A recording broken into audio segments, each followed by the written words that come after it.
Good morning, everybody. It's Mary Rowe. It's good morning anyway in the West Coast, where some of our panelists are joining us from, and as many of our attendees are as well. It's midday here in the Eastern time zone, and it's a little earlier in the afternoon on the Atlantic side. We're really pleased to have a second session on what's becoming one of the most critical lessons and challenges coming out of COVID, which is, can we move to anti-Black racism and activities that are going to actually correct historic and perpetuated structural inequities in our cities. And we have again joined by our senior fellow, Jay Pitter, who's got the same group back. We're really appreciative of Anthonia, Orlando, Will, and Tamika for taking time out of their days again to be part of a really profoundly important conversation, which is having all sorts of ripple effects, as everyone knows. It's on everyone's hearts and minds now, how we're going to move forward.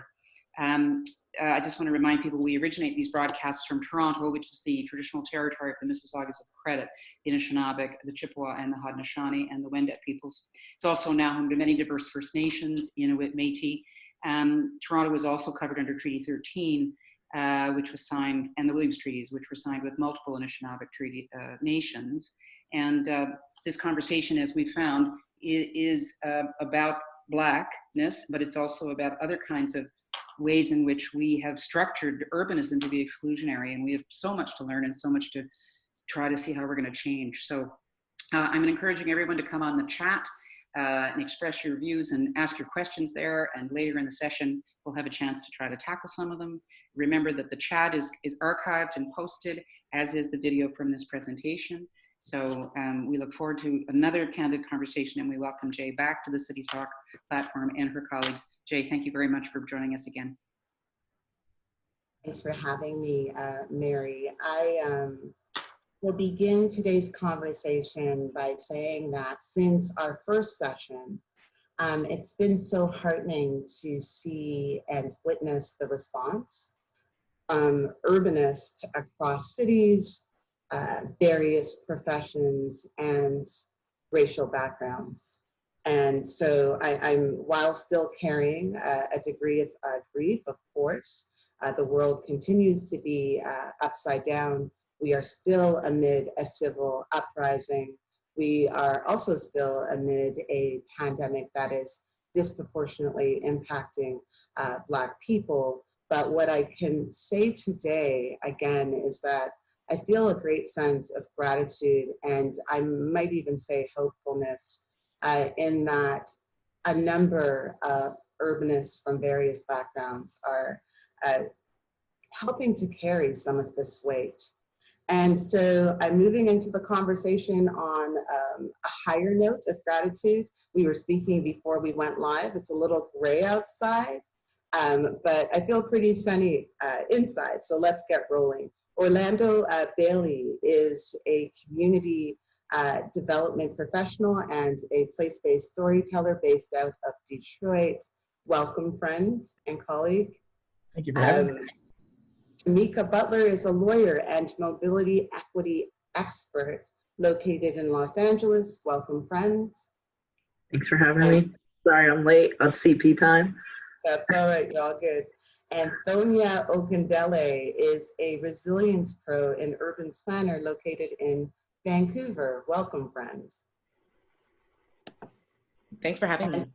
And Will Prosper is a former RCMP officer who now advocates against police brutality while leading civil rights and neighborhood-based placemaking initiatives, residing in Montreal. Salut, mon ami. Salut, ça va bien? Merci de m'avoir aujourd'hui. So thanks for having me. It's really a pleasure to be part of this conversation. Absolutely. So for today's conversation, as you know from reading the registration, we will begin by just unpacking a couple of the recommendations from the A Call to Courage document, which CUI was so instrumental in disseminating quite widely. It's received such an incredible response. I'm so, again, grateful for that. I'm just going to highlight a few of the recommendations that I made in that particular call. And then after that, we are going to spend a bulk of time, once again, really listening to our experts and our panelists For the first conversation, as I underscored, we really began by laying good ground to not only spatialize anti-Blackness, but to humanize anti-Blackness in cities by providing space for our panelists to not just show up as professionals, but to show up as people. And I think that Tamika underscored that that is how we actually roll as Black people. We don't have those lines between the personal and the professional. We show up as our full selves. And so I'm really glad that we were able to do that in the first conversation in order to lay good ground. In this conversation, we're still obviously centering the brilliance and the humanity of our panelists, but we will be very hyper-focused today on case studies and tangible actions and steps that we can take. So I'm so glad that we're moving from amplification, which is so important, into action. So with that, I will begin. So the recommendations that I made in a call to courage, I made about 8 recommendations, and I'm just going to unpack 3 very quickly with you. The first recommendation was to really recognize that urban design is not neutral. It either perpetuates or reduces social equities within cities, inequities, excuse me, within cities. And that is very hard for people to wrap their minds around, because urbanists are taught that they are good, that they make communities better, and that they are the bringers of solutions. But if we take just a step back, we need to recognize that anything related to land use is essentially tethered to colonization. So the very act of surveying land, carving up land, defining uses, creating a hierarchy of different kinds of people who are, get different quality of land, is the beginning of this profession. It finds its roots in that violent and destabilizing act. And as we move forward with history, we need to recognize that that really, again, displaced Indigenous peoples. It also had a huge impact on the natural environment, which it continues to have today. That sort of lack of neutrality also pertains to having cities that are not gender responsive. So we need to also recognize that gender inequity is embedded in the city's foundation. Some of the earliest cities were designed and built by men, by able-bodied people, by people who imagined public space used to be between a man and a woman and a neat little nuclear family. And so we also have homophobia and transphobia embedded in the built environment as well. We then move forward to see the ways in which car-centric infrastructure has been used and weaponized against racialized communities, Black communities, and also other communities. Oftentimes our peers advocating for more active transportation or pedestrian-friendly environments fail to recognize that it's not just this war against sort of cars. It's not about cars and pedestrians. It's far more complicated than that. Car-centric infrastructure didn't just perpetuate sort of a car-centric urban landscape. It also perpetuated racial inequity and tremendous displacement. And today we continue to experience transit-oriented displacement as well. This lack of neutrality is also linked to speculative real estate developments. It's linked to renters being firmly placed in a second class, right? So this idea that owners are the ones, think about that. Think about ownership of land not being separate from ownership of human beings. So owners are privileged in urbanism conversations, and people who rent are often positioned as second-class citizens. And so these are some clear examples about the ways in which design is not neutral. So coming into this conversation, we have to be clear that none of us have clean hands. We are not working in a pure profession. that what we need to do as we work more mindfully is to address and actively mitigate these gaps. So the second point that I had in the document was pertaining to researching the history and stories of every single site where we are located as professionals. As an author, storytelling is really in my DNA. So, you know, I have this practice where obviously I lead the design and programming and policy of public spaces, but I also write a lot. And so I tend to integrate storytelling in my practice quite a bit. And what I will tell you is that every single site has a dominant narrative, so the narrative of people who have the most privilege and the most power. And then there are a number of subordinate narratives linked to every single site as well. It is our job when we show up in a city or a community to be curious and to find out what those subordinate narratives are.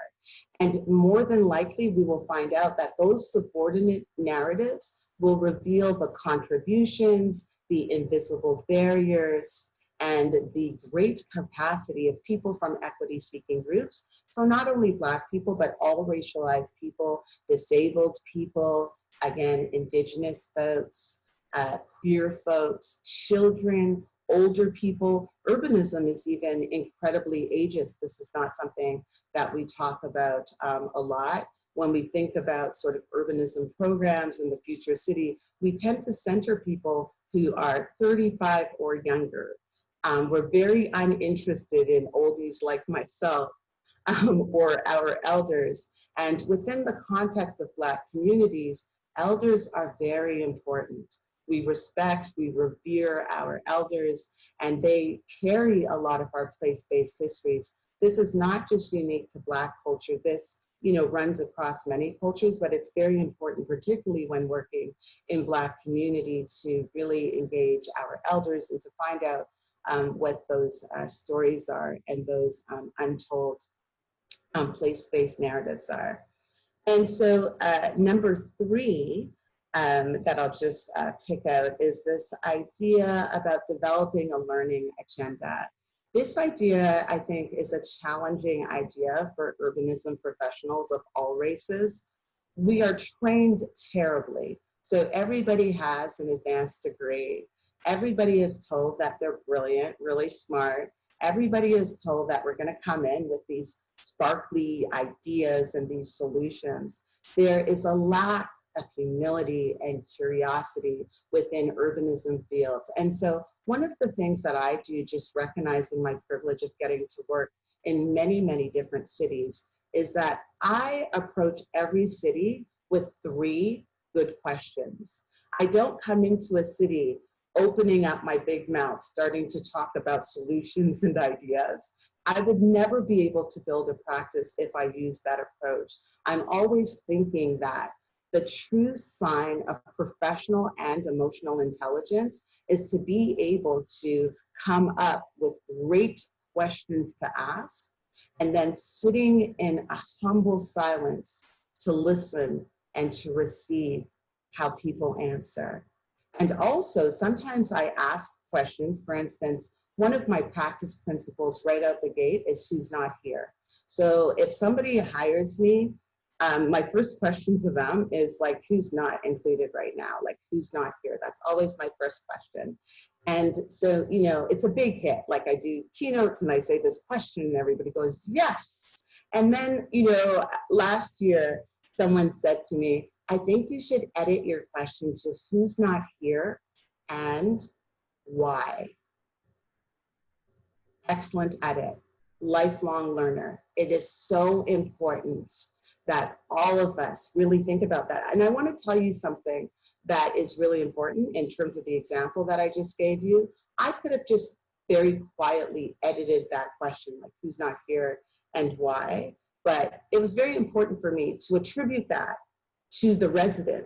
Now, I don't recall the resident's name. I was in a space with tons of people, but it is important for me to tell you where I learned that.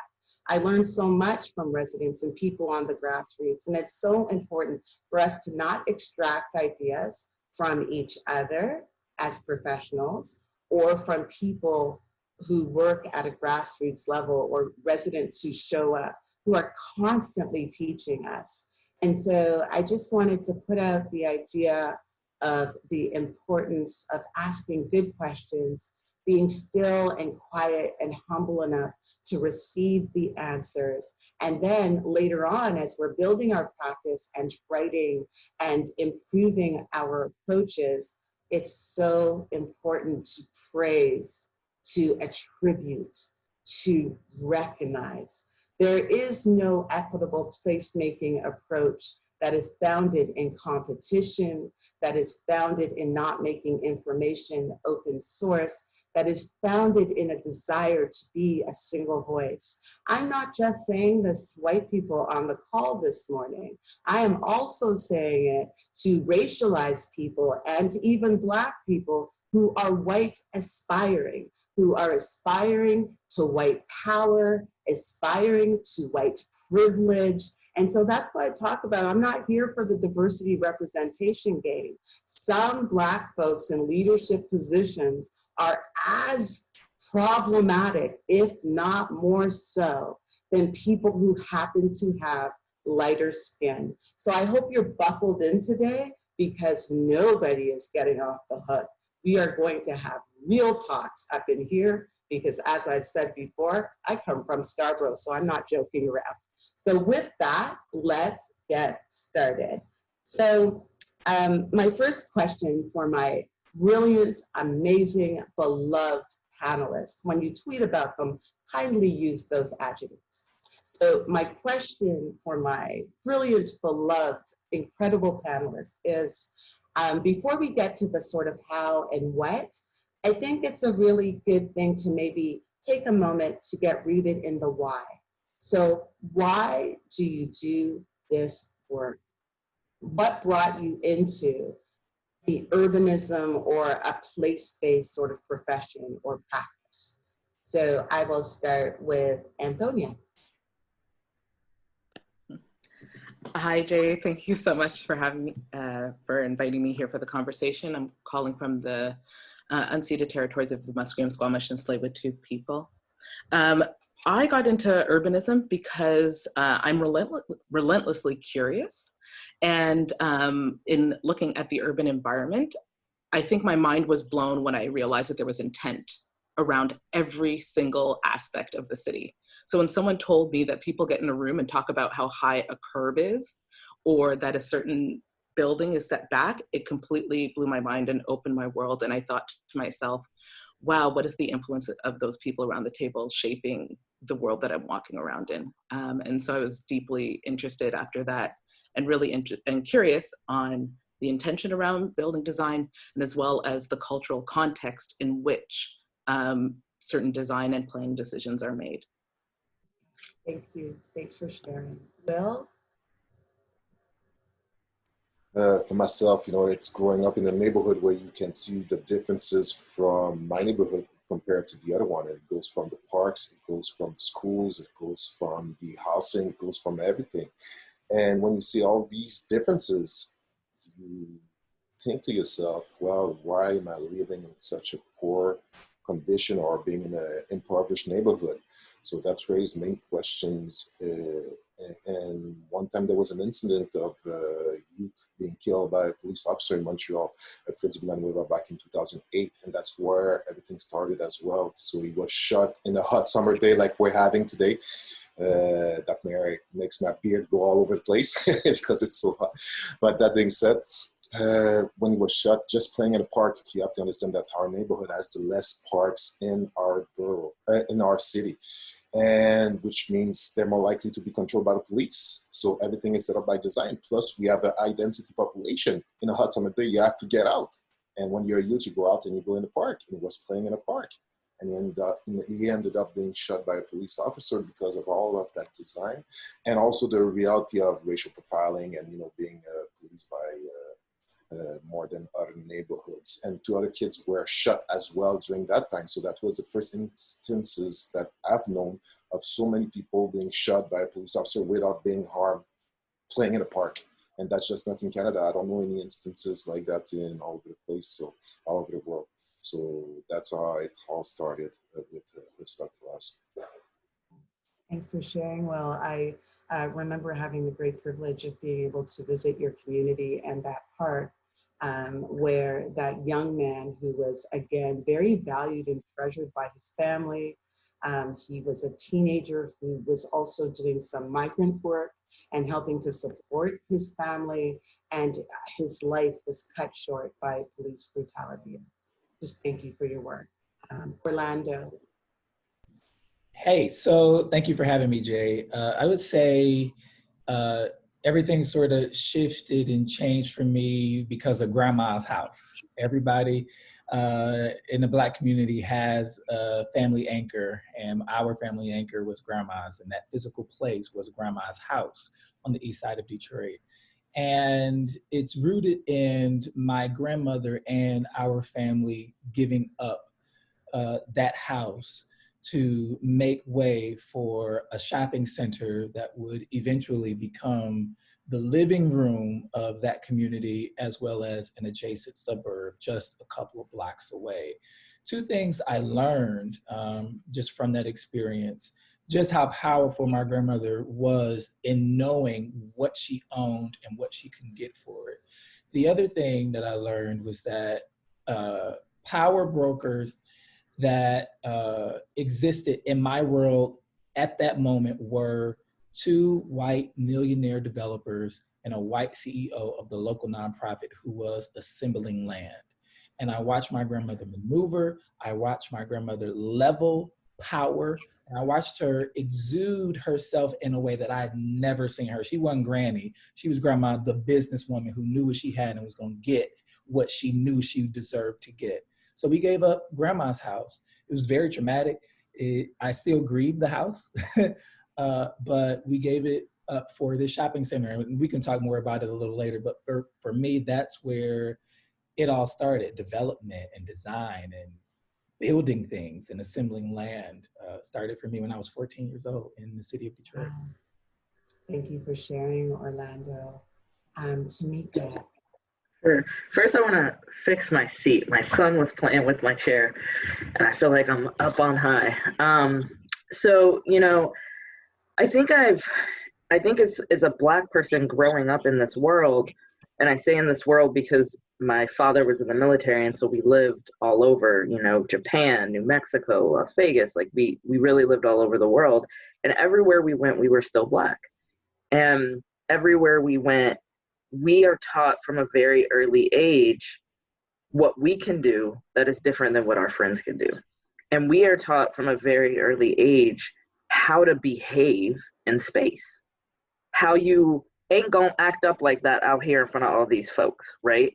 How you comport yourself. And so I think I was always aware of space and how we can inhabit and take up space. And then as I grew and as I matured and I came into my own and my queerness and my, you know, gender non-binariness, being even more present of the space. And I think for me, what actually happened is I was a civil rights lawyer. I was, you know, working at nonprofits and running nonprofits focused on public health and boys and men of color and education, things that I think traditionally folks think about when they think of, oh, you want to do social justice work, go into these fields. And I was at an organization, like many organizations, where as a Black woman, I was being chewed up and spit out. I was being propped up externally and internally being, you know, facing the microaggressions, a term I hate because they're not micro, they're just aggressions, just facing all of that. And I took a job at the Bike Coalition because there was this part of me that's like, yo, like, this is just less heavy. Like, if at the end of the year, all I say is I gave out fewer bike lights than I thought I was going to, like, it's not gonna have the same pull on me. And so frankly, it was selfish, right? And then as soon as I got in that job, it was like a curtain or like some sheets or like some hoods had been pulled back. And there were all these white folks planning our space, talking about it, changing zoning, deciding where they were gonna dump toxic materials, where trucks could drive and not drive, where oil could be pumped and could not be pumped, who had ownership of land that was actually stolen, all of these things. And for me, as a person who had been taught to always be conscious of how I acted and presented and did in space, it was like, why have white folks been keeping the secret? Right? I had two parents who didn't go to college, who wanted me to be a doctor or a lawyer, to have a profession so that I could have a better life than they had. And once that curtain was pulled back, and it was like, hold up, there are all these people sitting in all these rooms deciding how I get to act in space. And it has been so internalized that my parents are now telling me how to act in this space because they know what can happen to me if I don't. And that's when I realized that this is the work. It's our work in criminal justice and education and public health. All of those things are important. But if we don't really take this space and own this space, then others will continue to define how we can be in space. Thank you all so much for those incredibly insightful responses. And much like the first session, I'll just very quickly answer only this question. And I shared this before. It is also in my first book, which is an anthology. The reason that I do this work is because I mentioned Scarborough earlier, sort of like in a joking manner. I'm not sure if it resonates to everyone who is listening, but I grew up in a low-income community, government housing on the east side of the city. So I currently live downtown, but I grew up in the East End.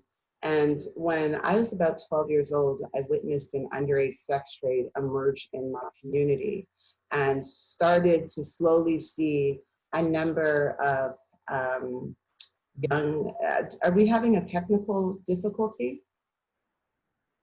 Can folks hear me? Yes, yes, we can hear you. Can you see me? Yes, we can. Oh, interesting. Okay, so I can't see anyone. So if I can get some help from the CUI tech team, that would be awesome. But I will, of course, continue. So grew up in that community, witnessed an underage sex trade emerge. And there was a young woman, and again, still underage, who was a friend's older sister who got entangled in that sex trade. And very shortly after that went missing. And so the whole community knew that she was missing. And then shortly after that, she was found cut up in so many small pieces in a field that she was only identifiable through dental records. And I remember watching that on the news and being 12 years old. And I had such a strong visceral sense. This young girl was not Black, she was in fact white. But I had such a strong visceral sense that this was permitted to happen in my neighborhood because we were considered insignificant. So in Subdivided, I talked about her as being and positioned as an insignificant girl from an insignificant neighborhood. And so I come into this work understanding that centering equity is not just a nice thing to do or a good thing to do. It's a matter of life and death. We're seeing it during COVID. We have data that shows that it's always been about life and death, not in the concentrated numbers that we've seen here, but Black communities have been dying a slow death for 500 years. And also individuals from different equity-seeking groups have been dying a slow death because we haven't centered equity. So I will continue to go forward with the actions that we need to take. We'll move into that part of the conversation at this time. I know that a particular anecdote is quite heavy, but I share it so that everyone understands the importance of taking action. It is not simply about professional competence, but it certainly is about that. It is about ensuring that we are doing everything that we can as urbanists and also as human beings to ensure that people not only thrive in cities, but to ensure that urban design isn't killing people. So with that, I would like to move on to the case studies. Just very quickly, I'm still not seeing anybody. We're still having a tech difficulty. This is the last time I'll say it. If we have to continue this way, it's okay, just so folks know that I can't see them. So my question to all of you panelists is, could you please identify a recommendation from either like my call to courage or your own practice, because I know that each of you have your own, again, research and thinking and projects that you've successfully implemented. Could you just share a recommendation that you have, name a project, and then tell us 3 distinct actions you took to ensure that equity was centered in the work? Let's start with Tamika. Sure. I think when you kicked us off, what you said is that we have to listen to stories and we have to understand the stories. And I think you also talked about just understanding that this is not neutral. And for me, I think that's an important lesson that we all have to take, because we like to sometimes think of urbanism or planning or transportation engineering, wherever we sit in this land use built environment profession, we like to think that it's neutral, and it's not, because we can just continue to perpetuate wrongs. And so the project that I was thinking about was a project I'm working on right now with the Los Angeles Department of Transportation, where the project, in the abstract, is about scooters. And so we were brought on board to talk about scooters and how scooters can connect people, and kind of look at the first year of scooters in Los Angeles to figure out what needs to be different, what can we do that's a little better. And what I appreciate about this project is we went to communities and said, let's talk about scooters. And people came back and said, I don't want to talk about scooters. And I think too often we like to say, but this is what my scope of work is. This is what my timeline is. This is how much money I have, right? And so when I think of 3 things we all have to remember, it's first, acknowledging that the work you're doing is not guided by you. Right? Like it might be guided by the client, you think it might be guided by the funding, but if you're going to say, we're going to talk to community, then you have to be willing to listen to community. And you have to be willing to listen with curiosity, because if you approach situations with curiosity, it is much harder to get defensive. So you can't go into these situations and be like, but let me tell you all about scooters. You have to be able to say, well, why don't you want to talk about scooters? Tell me what else is going on. And so I think this ability to, one, listen with curiosity and be willing to let those folks guide the conversation. To 2, you have to be willing to put in the work. So you have to be willing to show up and realize that you might go to a lot of meetings before you ever talk about that thing that you went to talk about, right? So that's number 2. You have to go to people and build trust and build community more than just when you want something.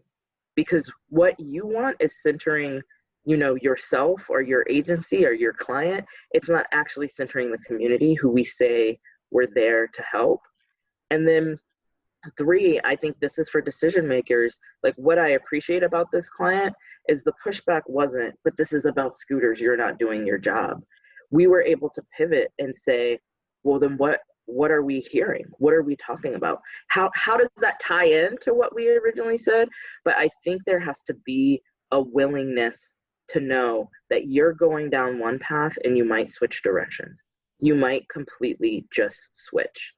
And that doesn't mean you still can't write your reports and deliver on what you're supposed to do. It doesn't mean we don't have valuable things to say about scooters, but it was this acknowledgement that we might be going somewhere differently. And I think for those who are listening in decision-making power, like our clients at LADOT, you have to be open to that.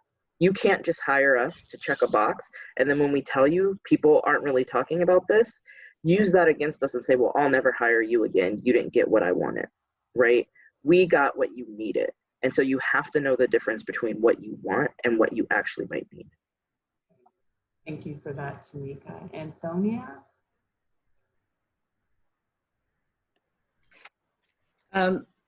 Thank you again, Jay. I'm going to talk about a project that happened out here in Vancouver that I initiated, but has now taken on a different form, but it is an extension. And that was around initiating the development of the Ogundele Trust, which is now transitioned into the Ogundele Society, inspired by, again, interrogating kind of the cultural context in which these different things happen, and coming in with that big question, Jay, around why. When I came to Vancouver as a planner, what was lauded to me was this is the most livable city, the viaducts were built, and it was around, there aren't any highways in Vancouver, and I asked myself why, and why was there that portion there? And that's what led me to the history of Ogundele and looking into the development of land trusts as a means of resistance and looking for systematic change, particularly with engaging the Black community.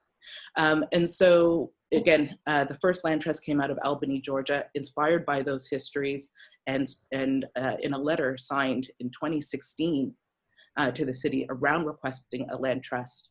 It was important in terms of this practice that it was Black-led. Looking at members of community that have these different professional practices to be able to come around the table. So really moving beyond that ladder of engagement that we talk about in planning, from just like straight up awareness and engagement or forums to looking at advocacy and allowing for that space for empowerment. As well as what does land ownership mean in terms of either mitigating displacement, and what does that also mean within the context of unceded territories? So what was really important again is centering the histories in which these lands were actually on, as well as we thought about if there was some sort of action towards addressing this with the city of Vancouver, that we know that just basic private land ownership causes displacement. What might the land trust model offer in being able to create equitable or more just development? And furthermore, what the land trust model offered was the ability for the community to enter in at the ground floor, right at the beginning of development. So not when everything has been rezoned, not when everything has, you're doing your engagement process, right from the get-go, from the development principles to understanding municipal financing. And what is interesting now, and I'll wrap it up here, is that again, the letter was signed in 2016. And in order for it to move forward, we saw people occupying the viaducts during this time. So I think that that is something that people should really consider when we talk about what resistance looks like, what systematic change looks like, and listening to these communities that are trying to address injustices in these different ways. Thank you, Anthonia. Orlando? Yeah, so when I was at Eastside Community Network, I was tapped to lead a planning study called the Lower East Side Action Plan, which encompasses a 15 square mile district on the Lower East Side of Detroit. And our primary stakeholders, of course, were residents, planners, and community development organizations and grassroots orgs. The three things that I put into practice, and actually one of the recommendations from your Call to Courage letter really spoke to me when I thought about this case study, and your recommendation, Jay, was identify, actively work to reduce power imbalances when engaging communities, especially those with histories of exclusion and or marginalization. At the time, the Lower East Side had the largest aggregate of vacant land in the city of Detroit. It suffered from years and years of economic violence. When I say economic violence, I mean environmental violence. People on the East Side are disproportionately have high rates of asthma because of an incinerator. When I talk about economic violence, I'm talking about predatory inclusion by banks. When the economy went belly up, so did the housing market in the city of Detroit, particularly on the East Side, which became a symptom of vacancy, blight, and then demolition. And then we have a tax foreclosure crisis happening in the city of Detroit to this day, where folks are not able to afford their property taxes because the city was over assessing them. We had to convene these residents and talk about how we plan for land use and future development because of the abundance of vacant land. We needed to put a land use plan into place. And so what we had to do was level power by using 3 tenets that I call and named education, translation, and facilitation. All of these are fluid. Education. Yes, I am a professional and I have the ability to educate, but I also have the ability to shut my mouth and be educated, right? We needed to make sure that we train the planners that were on staff with us, as well as the officials and the steering committees that were retained with us, to make sure that we honored and respected the power and the expertise that the resident brought to the table, coupled with your academic prowess and your practicum advice. The other thing we did really strongly is facilitation. So we facilitated meetings. This was supposed to be a 3-month planning process. It turned into 2 years. Trust was a huge thing that we had to continue to build as we went along. So no, we weren't going to be done in 3 months. Sorry, funder, we're not going to be finished. We need more time. And so we facilitated it in a way that acknowledges the power of the resident and honored it, as well as made room for conflict. We have to stop being so scared as practitioners of being cussed out and having high energy conflicts and tension in these meetings. Let it happen. Let it happen. All the things that I just named were systemic forces that traumatize residents in the city of Detroit. That trauma has to show up some way. We need to make room for it. And the last thing that I'll say is translation. I am not going to speak in jargon. I'm not going to speak in academic terms. We need neutral language so that we are not disrespecting each other with our language. Residents need to educate us, and we need to educate residents. And what we wanted to do is flip that traditional community engagement model where you have to check a box for community engagement and start with the people and start with the expertise in the history and the storytelling, as everybody is so eloquently putting it, at the center. And together we created phase 3 of the Lower East Side Action Plan. Okay, was that 2 minutes? I tried to keep it. No, this is fantastic. I'm just going to throw in very quickly, Orlando, having done work in Detroit and also in teaching the equity-based planning and placemaking course at UDM. One of the things that we talked about was this idea of creating space for conflict. So a lot of urbanists go in wanting to gain buy-in, and that's completely the wrong approach, because if the community was at the table at the front end, like all of you have highlighted, there wouldn't be any need to sell anybody anything or requests for them to buy into it. But the second thing, though, is that, you know, in this sort of buy-in mode and pushing things through the process mode, what we lose is like space for tension and conflict, and having the ability to move people through that space in a productive and healing manner. And I'll just very quickly say what I said during the course. You know, a lot of people are witnessing, I didn't say this during the course, I talked about Black public rage or anger, and a lot of people are witnessing it right now during COVID and protests. One of the things that people really need to keep in mind as they're watching the ways that Black folks protest and push back and resist and work for change is that anger is, in fact, a secondary emotion. And so if you go to a community meeting or in a moment like this, when you see the expression of anger, your job is to figure out what the underlying core emotion actually is and to speak into that.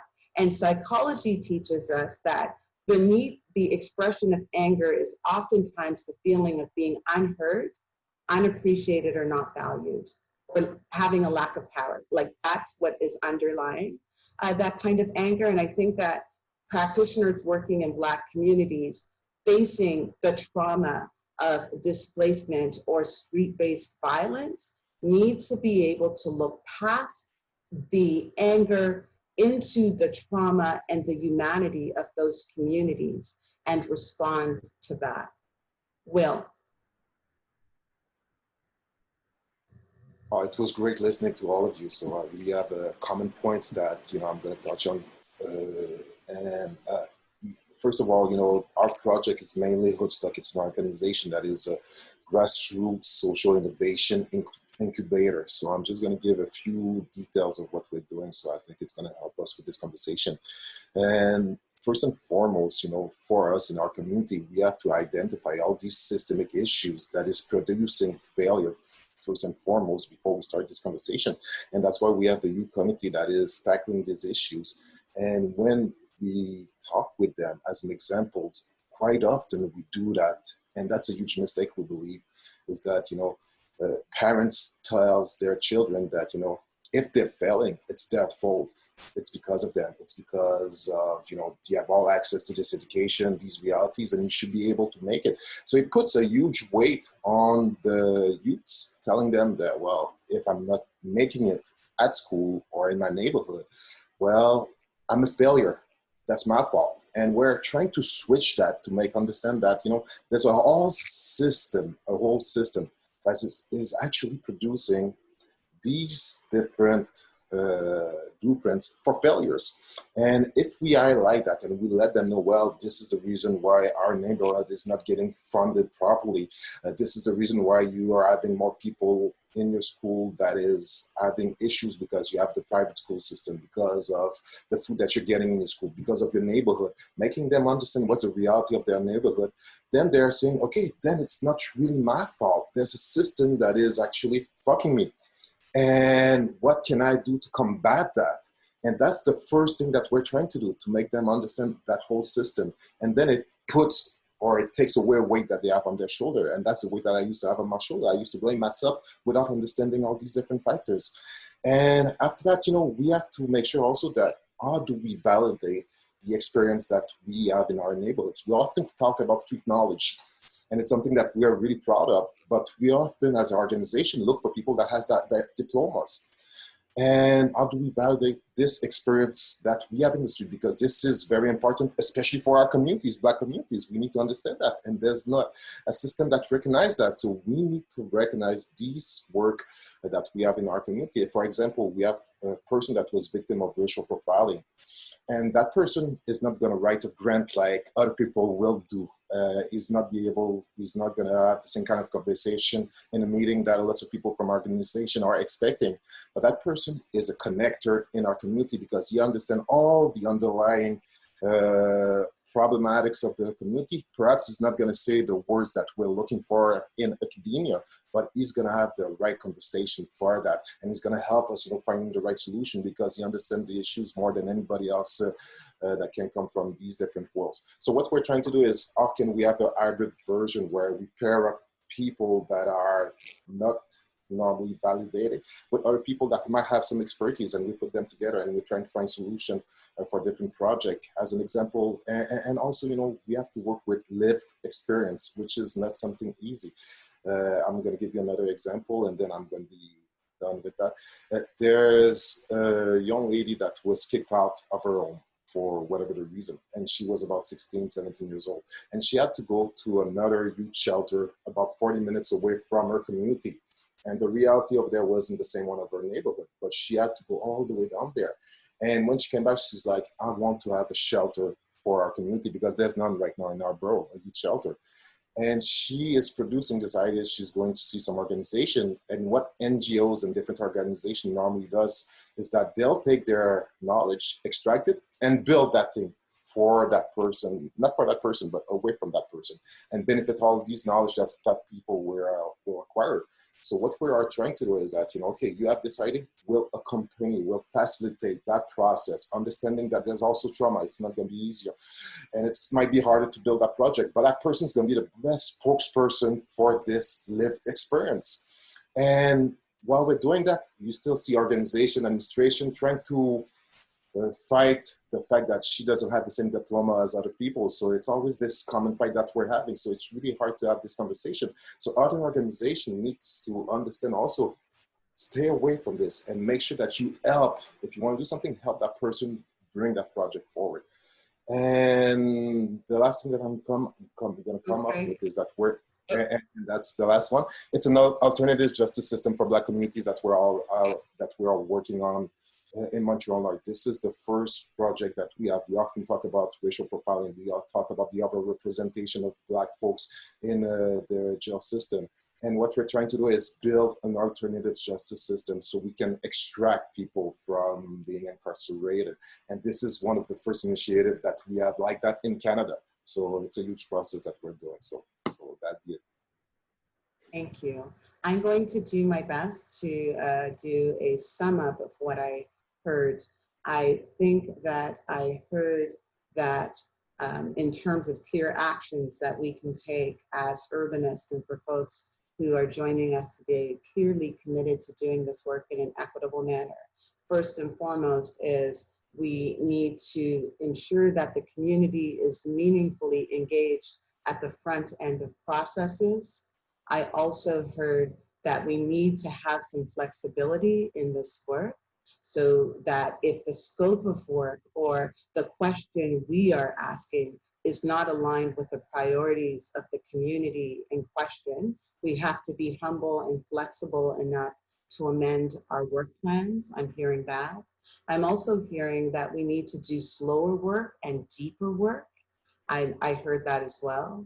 I also heard from what was said, the importance of translation. I think that is very important.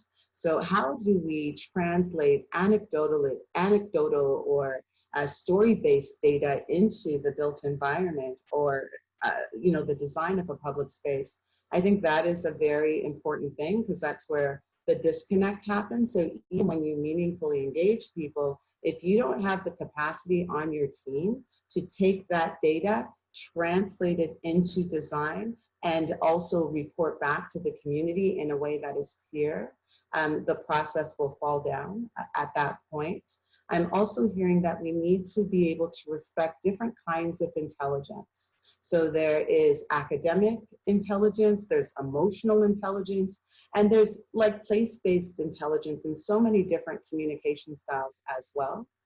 In building this more equitable future city, that work is not for anyone who is afraid of conflict. It is also not for anyone who agitates conflict either. It is a very delicate balance to have conversations that are bold and clear while being compassionate and protecting and safeguarding the dignity of everyone who is in that conversation. So that's also very important in terms of a clear action. I would add just a couple of things around reciprocity. So if you are leading any type of place-based or urbanism project, you should be able to name 3 things that you are giving to the community, that you are extending to the community. It cannot be a one-sided type of proposition. There needs to be a strong social contract in place where you are very clear about what you're asking the community for, and then also being very clear about what you can offer and having that offer validated by the community and seeing if it truly has value, and if it doesn't, amending the offer as well. But it needs to flow both ways. There must be reciprocity in the work. Also, building the community's understanding of space and systems is very important in this work. I think a lot of communities have a lot of intuitive knowledge about where they live and deep place-based knowledge about their own communities, but they may not have all of the language for framing it or spatializing it in a very particular way. So sharing these histories, sharing what the options are with communities is very important as well. And I think that those are some really, another thing that I just want to say as well, the model that I use when I go into communities is that the reason that I have a tiny, tiny little boutique firm is because I don't think it's appropriate for me to bring a team from Toronto into Detroit or Lexington or New York. I train and hire people on the ground. It is so important not to set up the community to be your little foot soldiers or to bring you information about the community without compensating them respectfully or appropriately. And free labor, especially when you're talking about Black communities, people who have been, forced to labor for centuries, expecting Black people to work for free is in fact one of the most greatest forms of what Orlando said, which is economic violence. That cannot happen. It also should not happen with women, disabled people, youth, even urban planning students. I think we need to make sure that there's reciprocity and that we are compensating people for their expertise, much similar to how we expect to be compensated in our work. Like we need a budget line for that kind of deep work. It is 12:27. I will not break into spirit, as my grandmother would say, and I'm not going to start rapping or anything like that. I think that I will just turn it over to, not that I do either of those things. I'm so wacky. Right? Wait, can I say one more thing? Yes, I'm gonna turn it over. I'm sorry, I still can't see any of you, but I'm going to turn it over to each of you to have a final word. So starting with, is that you, Tamika? Yeah, but I don't have to go first. Sorry. No, you go, friend. You go ahead. I was just gonna say, I think the piece about anger and conflict, like I don't want to lose that, right? Because I think when we're in communities and we have white community members who stand up for themselves, we talk about, oh, they're educated, like they have resources, they have means, and of course this is going to be a tough meeting. But when we have folks of color or indigenous folks or folks with disabilities or queer folks who really speak up, we talk about how angry they are and how unsafe it can make you feel. And we talk about this idea. And so I agree. And my Black woman therapist has been pushing on me about realizing that anger is a secondary emotion and getting to the root of it. But I also want to say anger is a valid emotion. It is valid because we are angry. And being in jobs where multiple people call you angry, or in the community where people call you angry, and then when you stick up for yourself, you are told you are being defensive. And I think we have been taught to say, I'm not angry, I'm not defensive. No, I'm fucking angry, and I am defensive because I wasn't trying to minimize anger. No. Yeah. No, I'm not saying you. I know you're not trying. I'm saying for folks who put that on us, right? Like we know what is under that anger. I'm just saying for white folks who don't want to take the time to get beneath that anger, you also don't get to judge us for the anger, because that anger is valid, that defensiveness is valid. And we all know that whether or not we're taking a knee, whether or not we're peaceful Martin Luther King, like you're still gonna villainize us. And so it doesn't matter how we act, you have to deal with that conflict. You have to just feel that anger sometimes. And so we can all understand that there is something under it, but for those who simply don't want to take the time, you have to deal with the fact that it is valid. So we're at time right now. Thank you, Tamika, for adding onto my initial comments about that particular topic. I'm sorry we're out of time. I can't go to everyone, and I'm so sorry that I can't see you. As with our first conversation, I'm just, again, so honored to have been your moderator and your colleague and your friend. And thank you to everyone who took the time to join today. And certainly we will summarize these actions for folks who've tuned in and for folks who haven't had the opportunity to do so. And so I will just end by saying that amplification is great. Action is a non-negotiable. Thank you. Thanks, Jay. We've listened with great interest again. We've had several hundred, almost 1,000 people on today listening, and they've raised all sorts of important questions in the chat. Again, we will post the chat. Lots of good resources that have been posted in the chat as well. The conversation continues. Thank you very much to you five for coming on again. On Thursday, we have Mayor Don Iveson, the Mayor of Edmonton, who's the head of the Big City Mayors Caucus in Canada, and Carol Saab, the new CEO of the Federation of Canadian Municipalities, to talk about the desperate challenges that municipal governments are under financially, And then on Friday, we have Mayor LaToya Cantrell, the mayor of New Orleans, who's coming on to talk about the challenges in New Orleans that they've experienced over decades and how they are currently navigating the things ahead of them in that extraordinary city. So again, thank you, Jay, Tamika, Theo, Orlando, and Will. Really great to have you back, and we look forward to whatever the next set of conversations are. Thanks, everyone.